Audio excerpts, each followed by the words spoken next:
Timoteo.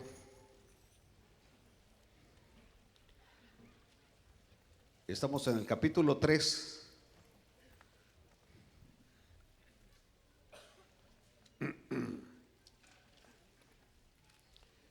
Y el tema que estamos abordando es la grandeza de la Santa Escritura.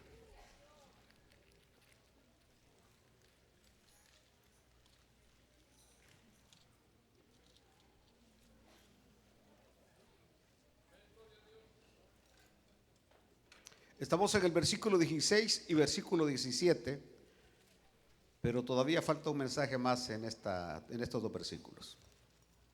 Dice la palabra del Señor: toda la Escritura es inspirada por Dios y útil para enseñar, para redarguir, para corregir, para instruir en justicia, a fin de que el hombre de Dios sea perfecto, enteramente preparado para toda buena obra.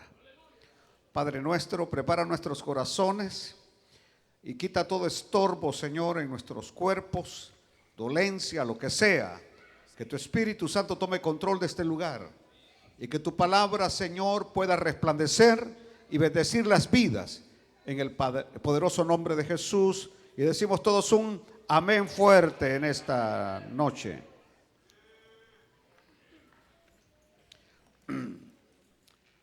Comenzaré dándoles una declaración formidable. Y es que Dios ya comunicó en la Biblia exactamente lo que Él quiso decir. Lo repito de nuevo, ya Dios comunicó en la Biblia lo que Él quiso, exactamente lo que Él quiso decir. Por medio de esos hombres santos que escribieron la Biblia, Dios nos comunicó su palabra. Comunicó su palabra. Y escuche bien esta parte. Él no tiene nada más que decirnos hoy. Aparte de la Biblia, Él no tiene absolutamente nada más que decirnos hoy. Todo lo que Él quiso decirnos, ya nos lo dijo. ¿A dónde? En su santa palabra. En su santa palabra. Pero todavía voy a ir más profundo todavía. Si desde el cielo nos hablara, estoy hablando que si Dios desde el cielo nos hablara, no añadiría absolutamente nada a lo que ya ha dicho. Aleluya. No añadiría absolutamente nada a lo que Él ha dicho. Lo que Él quiso decir, ya lo dijo en este libro santo que tenemos, que se llama la Biblia. Por ello es que todo aquel que pretende hablar en el nombre de Dios tiene que ajustarse a lo que la Biblia dice. Si alguien piensa que está hablando en el nombre de Dios, o que de repente te sale que trae una nueva revelación, o que Dios le ha dado una inspiración fuera de la Biblia, ya no hay más inspiración. Fuera de la Biblia ya no hay más palabra. Por eso cuando la Biblia nosotros la leemos, y cuando la Biblia dice: porque no hay bajo el cielo dado un nombre que pueda salvar a los hombres, sino solamente en el nombre de Jesucristo. Eso quedó ya establecido, que en nadie más hay salvación, solo en Jesucristo. Solo en Jesucristo. No hay otro nombre bajo el cielo dado a los hombres en quien podamos ser salvos, solo en Jesucristo. Ahora, la Biblia para mí es un libro único. Y los grandes hombres, especialmente los primeros presidentes, no los salvajes que están hoy en la presidencia de Estados Unidos, que son enemigos de la Biblia, enemigos de Dios, pero los primeros hombres, Thomas Jefferson y todos, Abraham Lincoln y todos ellos leían la Biblia diariamente. Tenían a la Biblia como el superlibro de orientación y de consejo para ellos, porque no hay nada igual a la Biblia, no lo hay ni lo habrá un libro igual que la Biblia, porque la hierba se seca, la flor se marchita, mas la palabra de nuestro Dios permanece para siempre. Ahora, se podría argumentar fácilmente que la Biblia es un libro único. O sea, cualquiera puede decir, la Biblia es un libro único, pero no aportar evidencias que ratifiquen que es un libro único. O sea, solamente alguien puede decir, no, la Biblia es un libro único, pero no presentar evidencias que ratifiquen que la Biblia es un libro único. Para mí, una de las más grandes evidencias que la Biblia es un libro único es que uno puede mirar el fenómeno de la profecía cumplida. El fenómeno de la profecía cumplida. No hay una sola profecía. Bueno, hay una que todavía no se ha cumplido, que habla de la segunda venida de Cristo. Pero si se cumplieron las primeras 332, la número 33, la número, porque son 333 profecías, ya se cumplieron 332, la última se tendrá que cumplir, siendo que ya se cumplieron las primeras 332 profecías. El cumplimiento de las profecías. ¿Saben que Pedro escribió acerca de cómo podemos saber que las escrituras vienen realmente de Dios? Porque yo necesito que usted y yo no tengamos nuestros pies en arena movediza. No, nosotros tenemos que tener una fe sólida, fundados y parados en algo sólido. Por eso Pedro escribió acerca de cómo podemos saber que las escrituras vienen realmente de Dios. Y él habló de su propia certeza. De su propia certeza, porque Pedro vio a Jesús milagrosamente. Él lo vio al Señor transformado ante sus propios ojos.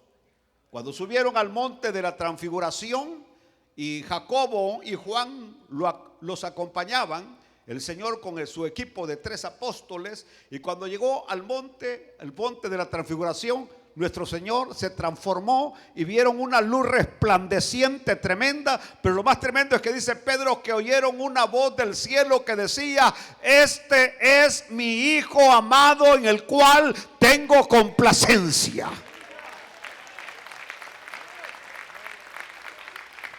Y dice Pedro, nosotros oímos la voz.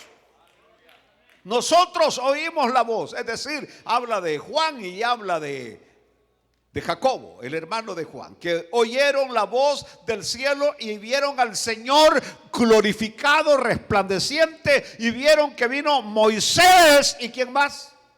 Y Elías.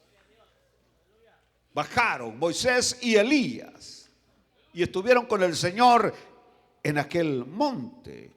Así que él dice que escuchó una voz del cielo. Pedro dice que escuchó una voz del cielo, y él habla de su propia experiencia y la explica y la presenta como una certeza. Pero sin embargo, Pedro dijo que tenemos algo incluso más certero que una voz del cielo. Dijo, tenemos algo todavía más cierto que una voz del cielo para saber que la Biblia es el libro de Dios. Dice él en 2 de Pedro 1:19, tenemos también la palabra profética más segura, a la cual hacéis bien en estar atentos como a una antorcha que alumbra en lugar oscuro hasta que el día esclarezca y el lucero de la mañana salga en vuestros corazones.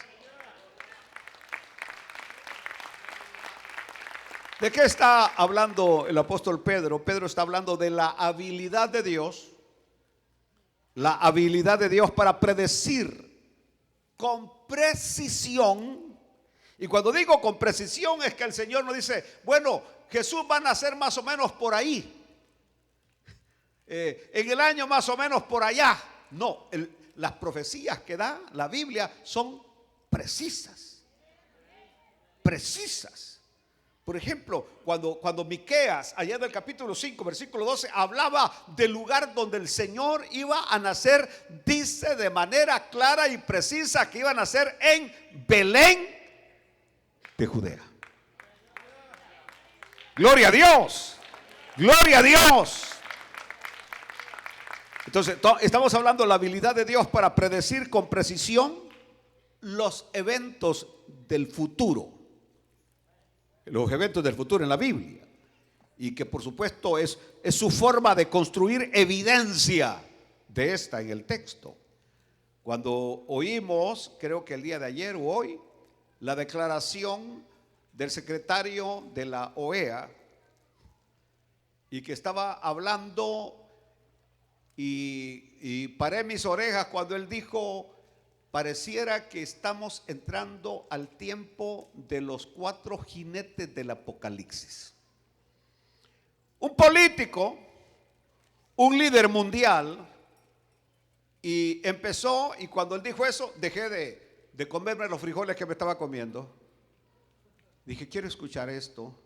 Cuando él dice, pareciera que estamos ya entrando al cumplimiento de los 4 jinetes, de los 4, no dijo jinete, dijo 4 caballos del Apocalipsis, porque en este momento dice, la preocupación número 1 que tenemos los líderes mundiales políticos es la gran hambruna que se asoma por todas partes. La gran hambruna que se asoma por todas partes. Él estaba hablando de hambruna, una hambruna que prácticamente al desenredar todo esto, la guerra en Ucrania, que era el país que más abastecía con granos, con cereales y todo esto, y todo eso por la guerra ha habido una destrucción terrible y otros factores más que se han aunado. Él habla de una hambruna sin precedentes que se asoma, sin decir el caos económico que se vive hoy. Las tiendas cerrando cada día una tras de otra, los bancos cerrando uno tras de otro, es decir, es una situación terrible, y por eso es necesario que hoy nosotros entendamos y comprendamos que estamos escondidos con Cristo en Dios, que el Señor vela por nosotros, que el Señor cuida por nosotros, y que si Él cuida de los pájaros, cuidará de nosotros. Que nada hará falta a los que confían en Él. Pero que se viene una crisis económica sin precedentes, se viene. Y este hombre estaba hablando de esas crisis, la crisis económica sin precedentes. Y estaba hablando de la gran hambruna, de acuerdo a los censos que ellos tienen, que cada día la cosa es peor, peor, peor, peor. Aleluya, aleluya. Oiga bien, hemos gozado de prosperidad en estos años anteriores. Y aquellos que gastaron su dinero en andar en cruceros, aquellos que gastaron su dinero en andar de vacaciones no sé por dónde, después van a resentir que el Señor proveyó lo necesario, porque el Señor sabe lo que viene en el futuro. Ahora, a nosotros no nos debe extrañar que venga un cataclismo económico o de alimento. No, porque la Biblia lo ha profetizado. La Biblia habla de cómo aparecerá todo ese fenómeno de hambre, de violencia, de muerte, porque por supuesto a eso le va a seguir muerte, muerte, muerte, muerte. Aleluya. Bueno, lo que estoy diciendo es que el Señor prueba su autoría de que este libro viene de Él cuando Él no solamente puede ver el futuro, Él puede ver el futuro. Él puede ver el futuro, pero también puede moldear el futuro. Él puede moldear el futuro. De hecho, yo considero que las cosas ahora, todas las piezas del ajedrez están puestas y simplemente el Señor ya tenía que haber venido por su iglesia. Pero el Señor no ha venido, como dice Pedro, no es que sea tardanza, como algunos lo dan por tardanza, sino que es paciente para con todos, no queriendo que nadie se pierda, pero que todos procedan al arrepentimiento.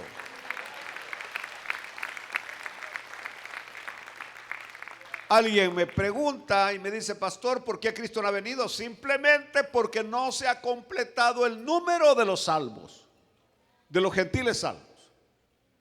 Hay un número, de acuerdo a Pablo en Romanos, que se llama el número de los gentiles, la plenitud de los gentiles. Es decir, hay un número específico de gentiles que vamos a ser salvos, porque en este momento Dios está tratando con los gentiles, que somos nosotros. En el tiempo de la gran tribulación tratará con el pueblo judío de nuevo, pero hoy está tratando con los gentiles. Y yo estoy más que seguro que el día que el número de los gentiles se cumpla, la trompeta suena y Cristo viene por su iglesia.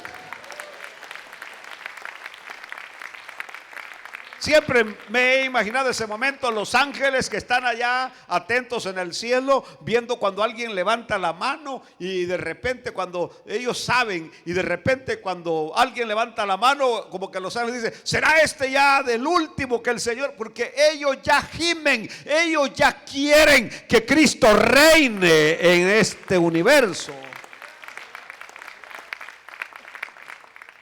Aleluya. Les he dicho que por lo menos hay 337 predicciones sobre el Mesías. 333 predicciones sobre el Mesías, de las cuales se han cumplido 332 profecías. 332 profecías exactamente, que Jesús las cumplió perfectamente. Poniendo como ejemplos, por ejemplo, imaginen ustedes Isaías, el profeta Isaías aparece ejerciendo su ministerio como profeta en el año, aproximadamente por el año 800, 850, 750, 800, 850, aparece Isaías, es decir, 150 años antes.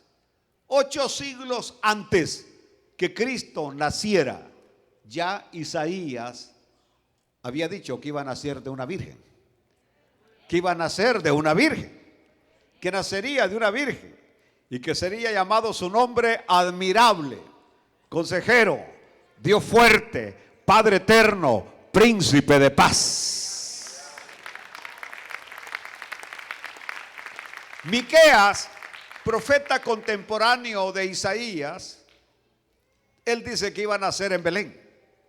Y Jesús no nació en Londres, ni en México, Distrito Federal, ni en Las Vegas, Nevada, ni en Nueva York, ni en Los Ángeles, California. Jesús nació en la ciudad pequeña de Belén, pero cuando él nació, los ángeles vinieron y cantaban con regocijo y alabanza, diciendo: gloria a Dios en las alturas y paz en la tierra a los hombres de buena voluntad. El Rey del universo había nacido. Aleluya. Así que luego también la Biblia describe su salida a Egipto, dada la persecución de Herodes, que quería matar al niño Jesús. José en sueños recibe la orden del ángel que salga a Egipto, pero lo que estaba haciendo José era cumpliendo las escrituras. Aleluya. Luego el Señor vamos a ver que el capítulo, por ejemplo, el capítulo 8 de Mateo habla que llegando la noche se acercaron a él todos los enfermos, aún todos los endemoniados. Y el Señor, con la palabra de autoridad y de poder, sanó a todos los enfermos y sacó fuera los demonios. Aleluya. Encontró a la suegra de Pedro. Encontró a la suegra de Pedro. Voy a repetirlo one more time. Encontró a la suegra de Pedro con una terrible fiebre en el capítulo 8 de Mateo. Y el Señor sanó a la suegra de Pedro. La sanó. Hasta ahí voy a decir nada más. Que sanó a la suegra de Pedro. Ojalá que me estén escuchando todos los obispos cardenales. Aleluya. Ahorita hay un escándalo también a nivel fuerte porque un psiquiatra en su libro que acaba de escribir saca a relucir que en Estados Unidos, de acuerdo al censo que él tiene, el 60% de los sacerdotes católicos aquí en los Estados Unidos, dice este psiquiatra, son homosexuales declarados. 60% de sacerdotes, obispos, arzobispos y de todo. ¿Por qué razón? Porque él los ha tratado. Y él no está hablando quiénes son, solamente está diciendo números de la cosa, de la gravedad del problema que hay. De la gravedad del problema que hay. Y que en su libro él declara que esto no es una situación solamente de Estados Unidos, pero una situación de México, es una situación de todos los países latinos, es decir, donde la situación es grave, gravísima, gravísima. Así que por eso no nos sorprende cuando el Papa Francisco ha dicho que ahora él está autorizando bendecir a los hombres que estén junto con otro hombre o a las mujeres que estén con una mujer. Él ha hablado porque en el mismo Vaticano, lo que se conoce como el gay lobby, eso está terrible del homosexualismo que hay allí. Entonces estamos hablando de que todo esto estaba en la palabra del Señor, porque el capítulo 17 de Apocalipsis hablaba de la gran ramera.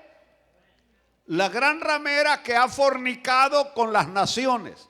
La gran ramera que comercia con las almas de los hombres desde que nacen. Desde antes que nacen y la persona se muere y la gran ramera sigue comerciando con el alma de esa persona. ¿Cómo, pastor? Bueno, yo iba a ser cura y sé de lo que estoy hablando. Que por ejemplo nace el niño y luego hay que hacerle su bautismo. Y para que haga su bautismo los padres tienen que conseguir unos padrinos que tienen que soltar dinero para ser padrinos de ese niño. Y yo le digo a cualquiera, muéstreme en la Biblia donde hay tal cosa de padrinos. Y yo le regalo $1,000 si usted viene y me muestra en la Biblia que la Biblia ordena que los niños, número 1, que hay que bautizar a los niños. Número 2, que tienen que tener padrinos. Pero ahí pagan, por el bautismo se paga.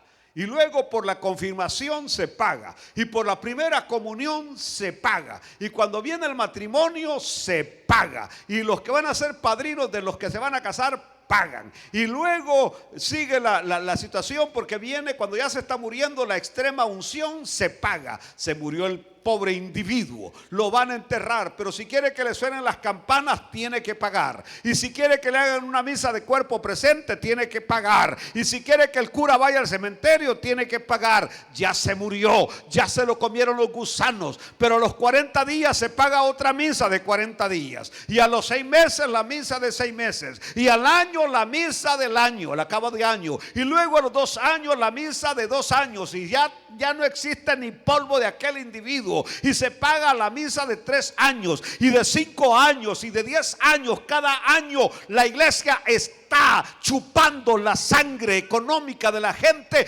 comerciando con las almas. En la iglesia evangélica no se paga por nada, porque la salvación es gratis. Aleluya.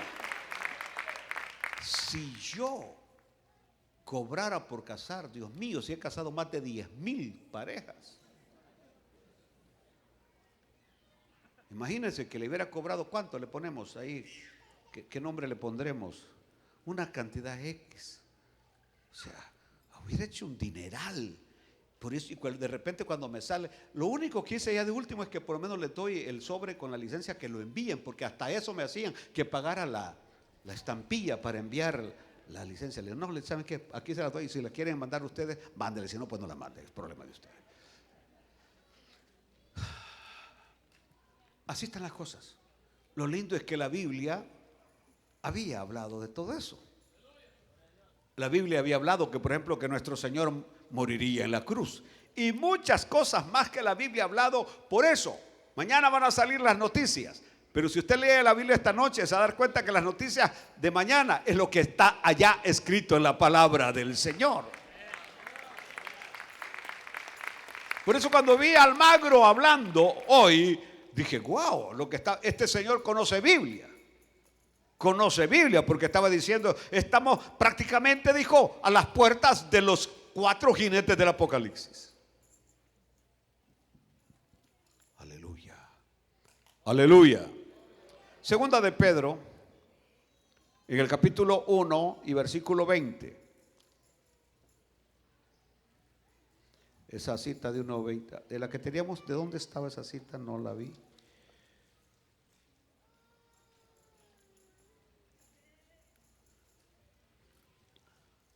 Bueno, pero dice segunda de Pedro 1:20, entendiendo primero esto, que ninguna profecía de la Escritura es de interpretación privada. Sigamos leyendo. Porque nunca la profecía fue traída por voluntad humana, sino que los santos hombres de Dios hablaron siendo inspirados por el Espíritu Santo. Por eso es que nosotros afirmamos que la Biblia es, pues, la palabra eterna de Dios. No vino de los hombres, vino de Dios. Y por eso es que en Mateo 24, versículo 35, el Señor Jesucristo dijo, el cielo y la tierra pasarán. El cielo y la tierra pasarán. Es decir, habrá un día que no habrá cielo ni tierra. Mas él dijo, pero mis palabras no pasarán.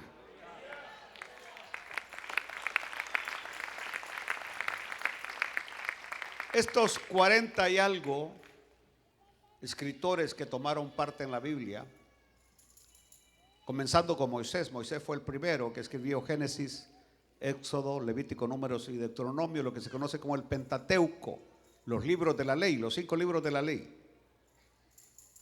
Hasta que llegamos a Apocalipsis, escrito por el gran teólogo, el apóstol Juan, el cual escribe el Evangelio de Juan y escribe primera, segunda y tercera de Juan. Es decir, a San Juan se le adjudican 5 libros en el Nuevo Testamento. El apóstol Pablo escribió 14. Pedro escribió 2. Judas, hermano del Señor, escribió 1. Santiago, hermano del Señor, escribió 1. Lucas, el médico amado, escribió 2. Su Evangelio de Lucas y el único libro histórico del Nuevo Testamento, que es el libro de los Hechos. Y Juan Marcos, que no era apóstol, que fue con Pablo y Bernabé en su primer viaje, y que luego se corrió cuando vio la cosa dura. Pablo no lo quiso llevar en el segundo viaje misionero, así que Bernabé se lo lleva. Pablo escoge a Silas, mas sin embargo más adelante Pablo escribe y dice, envíenme a Juan Marcos, que me es útil para el ministerio. Ya Juan Marcos se había enderezado y había madurado, así como nosotros, que tenemos que también madurar algún día. Bueno, ¿cuál es el punto que estoy hoy tratando? Que estos hombres, estos santos hombres de Dios, ellos sí sabían que Dios hablaba a través de ellos.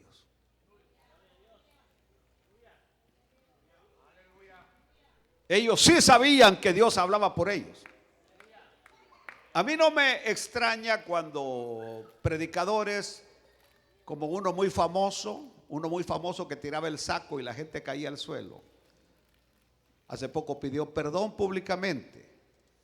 Y entre las cosas que dijo es que muchas veces él habló diciendo que era Dios quien le decía y que no era Dios. Que muchas cosas que él dijo en nombre de Dios eran cosas que él en su emoción creía que eran de Dios, pero no eran de Dios. Vaya, dije, por lo menos este aceptó que estaba usando mal el nombre del Señor, lloró, se arrepintió y qué bueno, qué bueno. Pero hay muchos otros que no se han arrepentido y que todavía siguen usando que Dios habla por ellos y Dios no está hablando por ellos. Porque Dios lo que tuvo que decir ya lo dijo y aquí está en este santo y poderoso libro.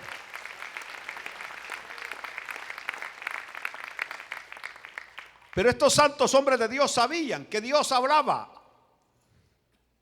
Que Dios hablaba a través de ellos. Por ejemplo, en Éxodo capítulo 35, versículo 1, Moisés convocó a toda la congregación de los hijos de Israel y les dijo: estas son las cosas que Jehová ha mandado que sean hechas. Moisés está 100% seguro que lo que le va a decir al pueblo es lo que Dios le había mandado que dijera al pueblo. En Isaías, del capítulo 1 y versículo 2, ahí encontramos al profeta Isaías diciendo: oíd cielos y escucha tu tierra, porque habla Jehová. Crié hijos y los engrandecí, y ellos se rebelaron contra mí. Es decir, estaba hablando del pueblo de Israel que se había rebelado contra él. Pero lo interesante es cuando Isaías dice: oíd cielos y escucha tu tierra, porque no es Isaías el que va a hablar, es Jehová hablando. En Jeremías capítulo 1 y versículo 4 encontramos cuando dice Jeremías, el profeta llorón, el profeta niño: vino pues palabra de Jehová a mí. Vino pues palabra de Jehová a mí, diciendo, aleluya, vino a mí palabra de Jehová diciendo. En Ezequiel capítulo 1 versículo 3, vino palabra de Jehová al sacerdote Ezequiel. Aquellos que no sabían que Ezequiel no solamente era profeta, era sacerdote. Ezequiel, hijo de Buzi, en la tierra de los caldeos, junto al río Quebar. Vino ahí sobre él la mano de Jehová. Es decir, estaban en la dispersión, estaban allá en Babilonia, y ahí Jehová habló a través del profeta Ezequiel. Bueno, el asunto a mí me extraña, porque aunque las escrituras, así como Pablo dice, toda la escritura es inspirada por Dios. Aunque la escritura es inspirada por Dios, muchos prefieren las fábulas. Y muchos prefieren visiones. Y muchos prefieren que les den palabra profética de hombre. Yo prefiero que me den palabra profética de Dios. Si yo hoy, en estos 44 años que tengo de servirle al Señor, les dijera cuántas profecías falsas me han dicho y cuántas palabras falsas me han traído, Dios mío, usted se sorprendería. Y supuestamente de siervas muy ungidas, muy consagradas, y que a mí por un oído me entra y por otro oído me sale. Porque lo primero que yo en mi interior digo: si Dios tiene que decirme algo, me lo va a decir directamente a mí. ¿Por qué tiene que mandármelo a decir? Vino alguien el domingo y me dijo: ¿sabe que Dios lo ama? Le dije: desde antes de la eternidad. O sea, ¿qué sentido tiene que alguien me diga: ¿Sabe usted que Dios lo ama? Dios mío, le dije, desde antes de la eternidad me amó. Y la razón por la que estoy aquí es porque me amó. Y me amó sin que todavía yo apareciera en esta tierra. Y a usted también Dios lo amó y Dios lo ama. Así que muchos prefieren las fábulas judaicas. ¿Sabían ustedes que el judaísmo está lleno de muchas fábulas? De muchas fábulas. Por ejemplo, en Tito 1:14 Pablo dice, no atendiendo a fábulas judaicas, ni a mandamientos de hombres que se apartan de la verdad. Muchos prefieren las fábulas católicas, que la Virgen de Lourdes, que la Virgen de Fátima, que la Virgen de Guadalupe, que Dios mío, que aún el obispo católico de México, cuando le preguntaron que si él ratificaba que aquel manto era la Virgen, él dijo, hay cosas que no coinciden, hay que ser realista. El indio San Diego número 1, no tenemos evidencia histórica que haya existido. Wow, el hombre, creo que lo quitaron después de ahí, porque dijo, no tenemos evidencia histórica que Juan Diego haya existido. Número 2, los aztecas, decían, los indios aztecas no medían más de 1,55 de estatura y el manto tiene 2 metros con tantos centímetros. Y siendo que el manto de él era algo que le llegaba hasta abajo, de acá a acá, decía, es decir, si él medía 1,55, el manto tenía que haber sido más corto todavía, más pequeño, 1,20. Es decir, lo que prácticamente estaba diciendo, al pintor se le olvidó que el pintor era francés, era alemán, de esas grandes vigas que miden una gran altura, y se olvidó que el indio Juan Diego medía nada más 1. Es decir, el obispo que mandó a hacer el cuadro, se le olvidó que Juan Diego no medía más que 1,55 de estatura. Y por eso el manto tiene más de 2 metros. Más de 2 metros, en el que Juan Diego supuestamente recogió las flores que le dijo María que recogiera, y que cuando las tiró delante del obispo salió la imagen de la Virgen. Si el manto era de aquí para abajo hasta por acá, el manto tenía que haber medido no más de 1 metro, así que la pintura tenía que haber sido de 1 metro, si fuera real, si fuera verdadero el milagro. Lo que estoy diciendo, mis queridos hermanos mexicanos, gracias a Dios que el Señor les abrió los ojos a ustedes, que los tenían engañados y los tenían cerrados. Por eso una vez más, aunque mi hija me regaña porque me dice, papá, ya no digas esas historias. Me tiene ya aburrida toda la vida las mismas historias del niño que llegó a vender gatos católicos. Sí, porque llegó el niño a la iglesia católica y ahí se puso el niño en el atrio de la iglesia: vendo gatitos católicos, vendo gatitos católicos, vendo gatitos católicos. Siguiente día volvió a llegar el niño: vendo gatitos católicos, vendo gatitos católicos, vendo. Tercer día: vendo gatitos evangélicos, vendo gatitos evangélicos. El cura le dijo: ey, ¿cómo está eso? Le dijo: antier y ayer eran católicos y ahora son evangélicos. Sí, le dijo, porque antier y ayer no habían abierto los ojos todavía.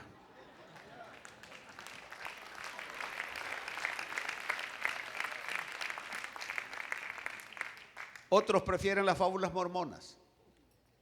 Las fábulas mormonas, del libro que se hallaron, de las planchas de oro que nunca aparecieron, de los frijolitos mágicos, del trigo mágico de Joseph Smith.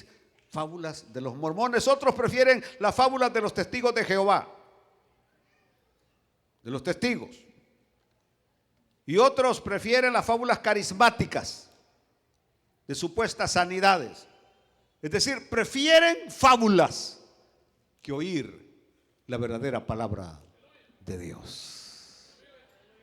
Bueno, acordémonos que es posible creer en la inspiración de la Biblia como un principio, pero negarlo en la práctica. Yo quiero que usted no solamente crea en la inspiración de la Biblia como un principio, pero que también lo crea en la práctica.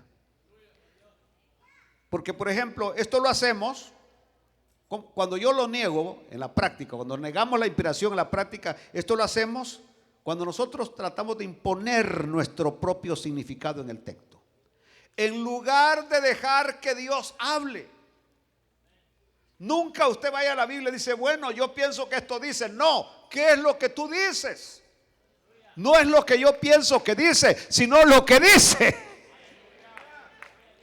Aleluya. No es lo que yo pienso que dice. Es decir, esto es lo que se llama forzar las escrituras. Bueno, por ejemplo, yo sé que esto va a chasquear a muchos. ¿Dónde dice la Biblia? ¿Dónde dice la Biblia que la mujer no puede usar pantalón? ¿Dónde dice la Biblia que la mujer no puede usar pantalón? Y saben, aparecen con un versículo, me parece que es de Deuteronomio, cuando dice, no usará la mujer traje de varón, porque es abominable a Dios. Number one, los pantalones es algo del siglo pasado, de comienzos del siglo pasado. Si nosotros nos vamos al siglo XVIII, aún comienzos del XIX, por ahí, siglo XIX, comienzan a salir los pantalones. Vean ustedes las películas romanas, y los soldados romanos usaban faldas, tremendas piernas se les veían. No habían pantalones. En los tiempos bíblicos, y especialmente en los tiempos del Antiguo Testamento hasta nuestro Señor Jesucristo, lo que usaban eran túnicas. Y no me vengan hablando de ropa interior, porque eso no existía. No existía. Eso inclusive es más novedoso, la ropa que usamos. Y no voy a dar más detalles, pero es novedoso. Novedoso. Pero en los tiempos que Moisés escribió ese versículo, eran túnicas. ¿Y cuál era el problema? ¿Por qué Moisés prohíbe que la mujer use la túnica de su marido? ¿Por qué razón? Porque si la mujer tenía algún flujo de cualquier cosa, la mujer, de acuerdo a la Biblia, era inmunda.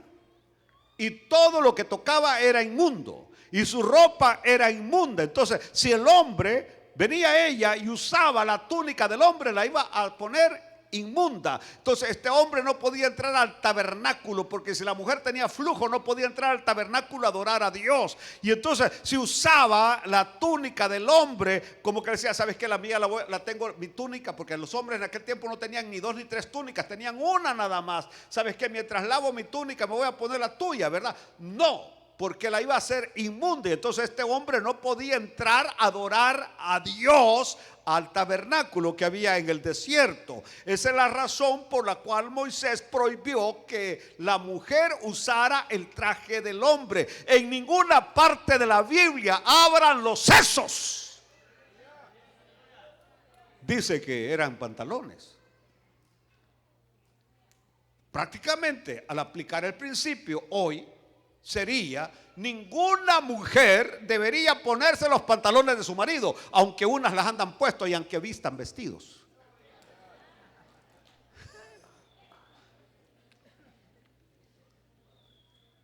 ¿Entendió? Porque la verdad, en muchos hogares es ella la que lleva los pantalones, no es él. Figuradamente hablando, es decir, no usa pantalones, pero ella es la que manda. Amén, hermanos.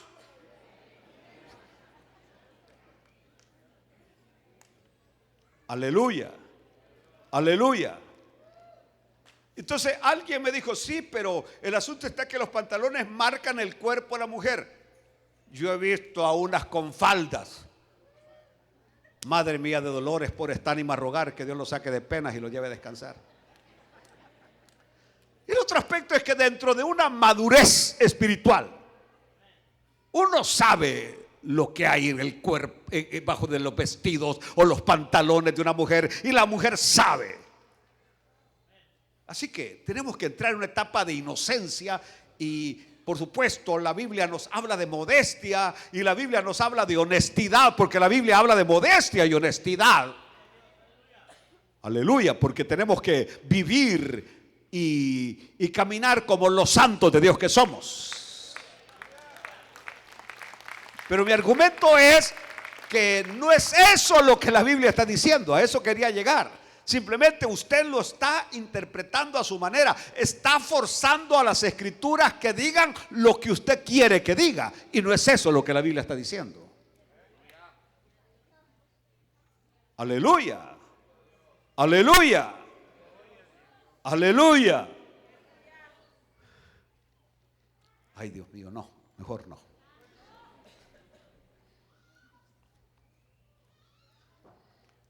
Sí, porque el punto es este, vaya. Por ejemplo, si vamos a cumplir toda la Biblia, tenemos que cumplir muchos otros detalles.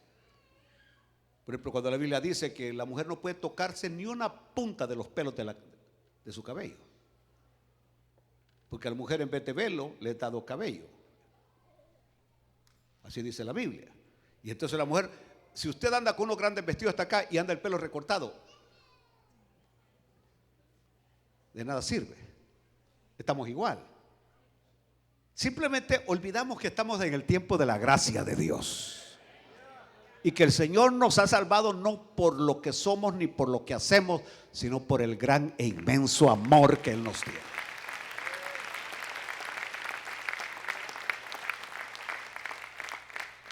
Dos, también hacemos esto, es decir, de negarlo prácticamente.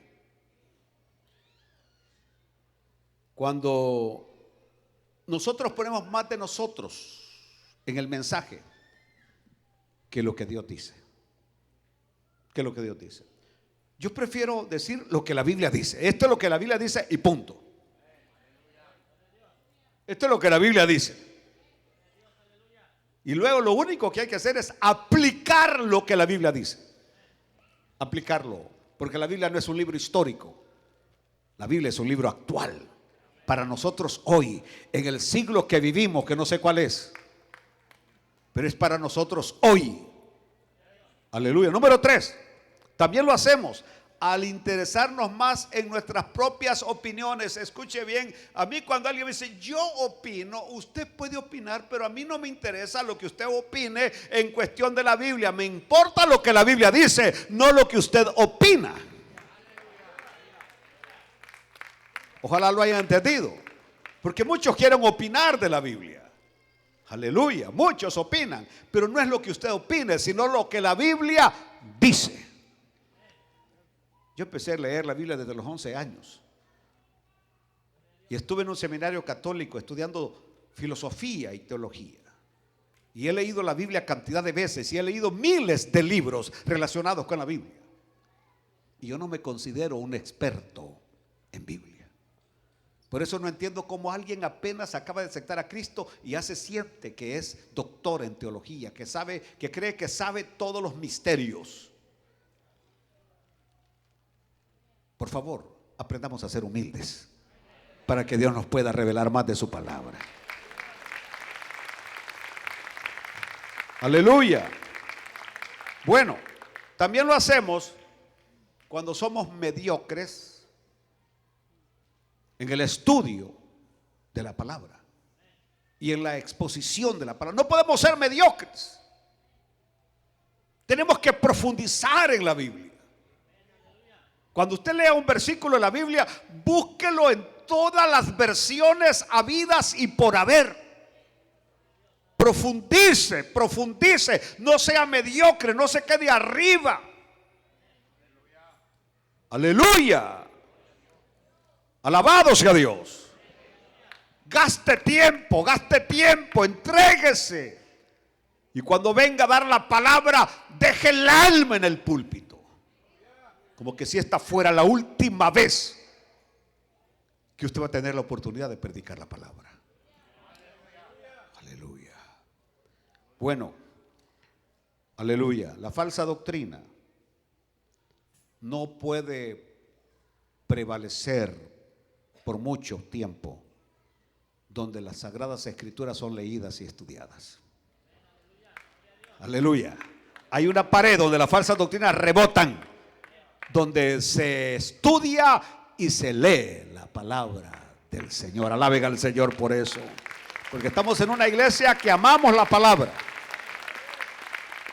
El error solo prevalece cuando el libro de Dios se le restringe a la gente. La declaración que acaba de dar el sínodo en London, donde están recomendando estos obispos que se reunieron a los católicos que no lean las escrituras, porque no a todos se les ha dado la capacidad de interpretarlas, y que ellos son los únicos que pueden interpretar la palabra de Dios. Le doy gracias a al Pablo VI, al Papa Pablo VI, que por lo menos Pablo VI dio la apertura para que la misa dejara de darse en latín y se diera en el lenguaje de la gente. Eso vino a ayudar a abrir los ojos de muchos, que por lo menos ya ellos oían la Biblia en su idioma, pero antes solo entraban seco seculorum y no entendían absolutamente nada. Así, por eso había un refrán que decía: fui a misa, salí de misa, porque solamente decía amén, amén. El cura predicaba en latín y la gente ni a puras penas sabe el español. ¿Cómo va a saber latín usted? Eso es una locura, era una locura, no tenía sentido. Y todavía hay algunos locos que la dicen en latín la misa, cuando usted lo que habla a puras penas de un lenguaje de 400,000 palabras y usted apenas usa como unas 20 nada más español. Así que el error solo prevalece cuando el libro se le restringe a la gente. Y la religión que tiene miedo de la Biblia no es una religión de Dios.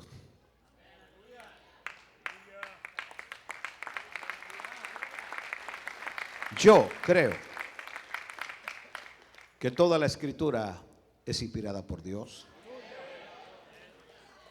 Y creo que el Nuevo Testamento, the New Testament, es nuestra regla de fe y conducta.